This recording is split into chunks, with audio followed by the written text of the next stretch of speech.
Hello everyone, I'm Qianxin. Welcome to Historical Narratives. I kindly ask you all to subscribe, like, comment, and share. Also, please enable notifications. Thank you. Today, we're delving into the historical mystery of the genius musician Wolfgang Amadeus Mozart and his Requiem in D minor. December 5 may seem insignificant to many, perhaps even overshadowed by events like the signing of the United Nations Moon Agreement. However, today, I'll discuss a figure well known to many, Wolfgang Amadeus Mozart, the Austrian composer who passed away 229 years ago, along with his unfinished work, the Requiem in D minor, KV 626. While renowned as a musical genius, few know the meaning behind his name, Amadeus. Derived from the Latin words, amare, and deus, it translates to, beloved by God. In Christian theology, it signifies, God's gift, one who loves God, or, beloved of God. In English, Amadeus can be interpreted as, God's beloved child. Regardless, the priest who bestowed this name was truly remarkable. Mozart's talent, seemingly heaven-sent, defies explanation. Many are familiar with Mozart's life story. Let's start with his work, The Abduction from the Seraglio, an early opera widely recognized for its vibrancy. Personally, I enjoy listening to it, particularly the live version conducted by Qianxin at the Zurich Opera House in 2003. If you're interested, give it a listen. When composing this opera, Mozart, who had recently freed himself from his employment under the Archbishop of Salzburg after the success of his previous opera, Idomeneo, King of Crete, in Munich, arrived in the musical capital, Vienna, to showcase his talents and astonish the world. With the assistance of Gottlieb Steffani, the director of the German National Theatre, Mozart received a German script. However, it wasn't staged in time for the visit of the Russian Grand Duke Paul I to Vienna and premiered only on July 16 of the following year. Mozart's emotions during the composition period can be described as tumultuous. To understand this, one needs only to read his letter to his father, the composer Leopold Mozart. And I must say, in an opera, the poetry must absolutely be the obedient daughter of music. Why are Italian operas so popular, even though the plots are so wretched? Because music is everything. When you listen carefully, you forget about everything else. Only when the plot and the words are born for the sake of music, rather than being forced onto those dreadful staves, can the opera be deemed successful. The perfect scenario is when an excellent composer who understands stage performance and can offer reasonable suggestions meets a capable poet. It's like encountering a phoenix reborn. In such a situation, I fear no applause, even from the ignorant. The story of The Abduction from the Seraglio revolves around the Spanish nobleman Belmont, assisted by his servant Pedrillo, who ventures into the harem of the Turkish Pasha Selim to rescue his beloved Constanze and her maid Blonde from pirates. However, upon closer examination, this plot undoubtedly reflects Mozart's own romantic experiences, such as boldly jumping onto the knees of the Austrian empress as a child and fervently kissing her face. When he was 6 years old, he followed his father into the palace after a performance, and when the queen asked him what he wanted as a reward, Mozart replied, he hoped to kiss the queen's youngest daughter at the wedding and make everyone laugh. Do you know who this beautiful little princess is? That was Queen Marie Antoinette, who later married France and became the last queen. Even little Mozart innocently confessed to her, "You are so beautiful. When I grow up, I want to marry you home." If he is not the chosen one, how can he dare to be so presumptuous? After growing up, at the age of 21, he fell in love with his beautiful cousin Maria Anna Mozart in what is now Augsburg, Germany. Her intelligence, cheerful and lively personality deeply attracted him. Unfortunately, after his father found out, fearing that she would hinder Mozart's artistic development, he directly opposed their relationship. This made Mozart, who had always respected his father, write this letter. "You are so disappointed in the simple and happy relationship between me and my cousin. If you mention this matter again in the future, I have the right to remain silent." But even so, Mozart fell in love with another woman in the same year. This declaration now seems like a passing cloud, but Miss Maria really valued it. She remained unmarried until her death at the age of 84. It should be said that she loved wrong person. Who did Mozart fall in love with? On their way to Paris with their mother Anna, they passed through Mannheim, Germany, where they met the court musician Franz Weber and his second daughter, Aloysia, a rising star in the opera world. Weber, yes, our Mozart was deeply enamored by her beautiful singing voice, and had a short, beautiful love in Mannheim. So what can we say? It turned out that one time when he was on his way back to his hometown, he met Aloysia by chance, and he actually played the piano and sang, "Oh, everyone who doesn't want me, come and lick my ass tilde," which made Aloysia, who witnessed it, full frightened. He decided to say goodbye to Mozart, but his fate with the Weber family was not broken. In this romance, his love interest was Constanze Weber, the youngest sister of Aloysia. Interestingly, many people are unaware that Mozart tailored many of his opera female characters for the Weber sisters. The reason being, all three sisters had talent in opera, but Constanze appeared more modest compared to her elder sisters. In numerous biographies of Mozart, she's depicted as incapable of managing a household and not intellectually matching Mozart, portrayed as someone who only seeks pleasure. But is this true? Considering Mozart's lavish lifestyle, his expectations were high. If she wanted to manage finances with such a spendthrift husband, she also needed resources. They were married for 9 years and had 6 children, living modestly. However, the outbreak of the Austro-Turkish War in 1787 halted artistic activities, leading Mozart into substantial debt. 2 years later, Constanze realized the severity of the situation, promptly selling off furniture and negotiating Mozart's work royalties to pay off debts.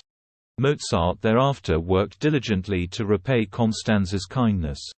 Can one still claim she's incapable of managing a household or seeking pleasure? That would be a grave mistake. As for Mozart's cause of death, many associate it with his unfinished work, Requiem. Let's explore how this narrative unfolds. In July 1791, while working on The Magic Flute, Mozart was visited by an anonymous man in black, requesting a Requiem Mass to commemorate his deceased wife in a short period. This time, his love interest was Constanze Weber, the third sister of Aloysia. In fact, many people don't know that Mozart tailored many female opera roles for the Weber sisters. The reason being, all three sisters had talent in opera, but Constanze appeared less prominent compared to her elder sisters. In many biographies of Mozart, she's described as incapable of managing a household and not intellectually matching Mozart, depicted as someone who only seeks pleasure. But is this true? Considering Mozart's lavish lifestyle, his expectations were high.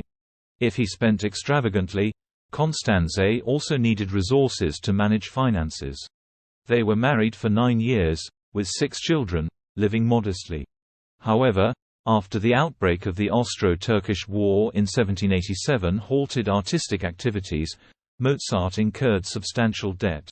2 years later, Constanze realized the severity of the situation, promptly selling off furniture and negotiating Mozart's work royalties to pay off debts. Mozart thereafter worked diligently to repay Constanze's kindness. Can one still claim she's incapable of managing a household or seeking pleasure? That would be a grave mistake. As for Mozart's cause of death, many associate it with his unfinished work, Requiem. In July 1791, while working on The Magic Flute, an anonymous man in black visited Mozart, requesting a Requiem Mass for his deceased wife within a short time. The Requiem has always been a series of choral compositions used by the Catholic Church to hold Requiem Masses. A Requiem Mass is conducted by the Catholic Church to commemorate the deceased as part of funeral rites. Catholics believe that holding a Mass for the deceased in purgatory can shorten their time of suffering and allow him to enter heaven sooner. Given the tight deadline, the man offered a substantial reward, paying half up front as a deposit and the remaining upon completion of the composition. Despite his illness, Mozart, plagued by severe financial problems as mentioned earlier, couldn't refuse the request from the anonymous man in black. Eager to receive the remaining 50% of the reward quickly, he worked tirelessly day and night, leading to his eventual demise on December 5 of that year, before completing the Requiem, at the young age of 35. The story doesn't end here. In many versions, the anonymous man in black is depicted as the Grim Reaper from hell. Knowing Mozart's impending death, he insisted that Mozart write the Requiem for him. Whether this is true or not remains a matter of personal belief. As for this composition, I recommend listening to the version conducted by the renowned maestro Herbert von Karajan. There are various interpretations regarding this anonymous man. First, allegedly forced to death by musician Salieri, who impersonated the Grim Reaper. This is the most widely known and controversial theory. According to the 1984 film, Amadeus, based on a play of the same name, Salieri, the chief composer at the Viennese court, had a complex relationship with Mozart, both admiring his music and resenting his talent overshadowing his own. Out of spite, Salieri devised a trap during Mozart's financial struggles, pretending to be the Grim Reaper and offering Mozart a lucrative commission to write a requiem, aiming to inflict both mental and physical harm, ultimately leading to Mozart's demise. Second, poisoning. Suspected culprits include Salieri, Mozart's wife, who couldn't stand poverty and wanted to remarry, Mozart's enamored apprentice and lover, and a Freemason member who may have wanted to eliminate him. It's worth questioning the malice of those who defame Constanze Mozart. Third, syphilis. Mozart's libertine lifestyle led some scientists to suggest he died from mercury containing syphilis medication. Fourth, death by influenza. Vienna experienced a flu epidemic that year. Mozart, suffering from incessant high fever, underwent bloodletting therapy 6 to 8 times within a week, totaling 2,000 milliliters. Mozart's already weakened body may have succumbed to either excessive blood loss or bacterial infection during the procedure. Theory 5. Lack of vitamin D due to lack of sun exposure. Scientists suggest that his late-life illnesses, including kidney disease, smallpox, typhoid fever, tonsillitis, and pharyngitis, were almost all related to a deficiency in vitamin D, likely due to prolonged indoor composition. According to later biographies regarding his condition before death, his symptoms began with swelling in his hands and feet. His limbs swelled to the point where he could hardly move. Then he started vomiting. 2 hours before his passing, he remained conscious. Mozart ultimately passed away at 1 a.m. on December 5, 1791, with his wife's family taking care of him. His sister-in-law, Sophie, described the scene at his passing. "I cannot describe how devastated his wife was at that moment. She fell to her knees, praying to the Almighty for his mercy. She held him, despite my repeated attempts to persuade her otherwise, unwilling to leave his side." The circumstances surrounding his funeral are also shrouded in mystery. According to Vienna customs at the time, Mozart was buried in an ordinary grave outside the city at St. Mark's Cemetery on December 7.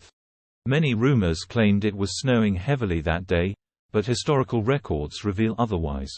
Additionally, some speculated he was buried in a pauper's grave, but in reality, it was a personal burial plot in a civilian cemetery, not a public one, disproving claims of a haphazard burial. Evidence emerged when the city government exhumed Mozart's remains in 1801 to make space for future burials. Scientists conducted tests on a skull between 1989 and 1991, ultimately confirming it belonged to Mozart, revealing the truth, albeit with dramatic twists and turns. Today, we can appreciate so many of Mozart's works thanks to Constanze's astute management. She organized and published Mozart's complete works, commissioned others to finish her late husband's unfinished compositions, and arranged concert tours. After nearly 18 years of widowhood, she married a Danish diplomat and collaborated with him on writing Mozart's biography, including the documentation of his final days.